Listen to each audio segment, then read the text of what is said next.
I am very excited and happy to have two special ladies from Medicine Hat with us today. They are the Mama Coaches, new business here in Medicine Hat.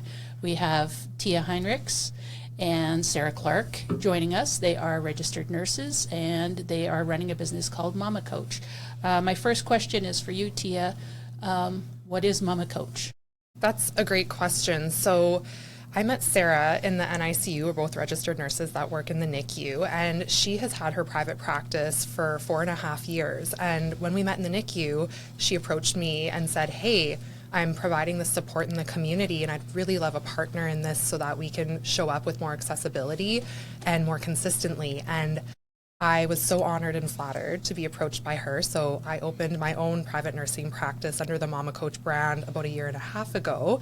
And really what the nursing practice involves is we get amazing education and amazing resources where we can provide support to families in regards to feeding, sleep, prenatal education, starting solids. So really, we both own private nursing practices under this brand, and it just helps us really show up consistently in the community to provide evidence-based support.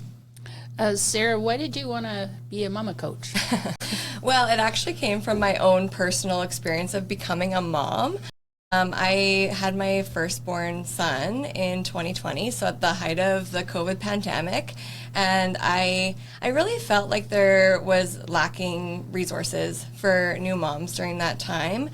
I was having a heck of a time with feeding him, heck of a time with getting him to sleep. I felt like my mental health was dwindling by the day, and after that experience, I went back to work. I actually was an emergency room nurse, and I went back to work and I thought to myself, you know, I feel called to do something else. And I actually worked with a mama coach when it came to getting my son to sleep better when he was about 4 or 5 months old.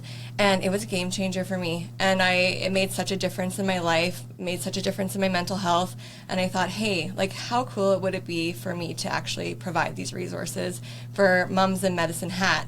And it was perfect timing because there was a mama coach in Medicine Hat. She had started a different venture, and there was a need there, so I filled it.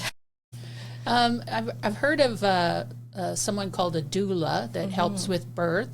What is the difference, for a layperson? What's the difference between what you guys are doing and what a doula is? So it's definitely different when it comes to the education. To be a mama coach, you have to be a registered nurse. So that means having a bachelor's degree in nursing, and it really comes from more of a evidence-based type.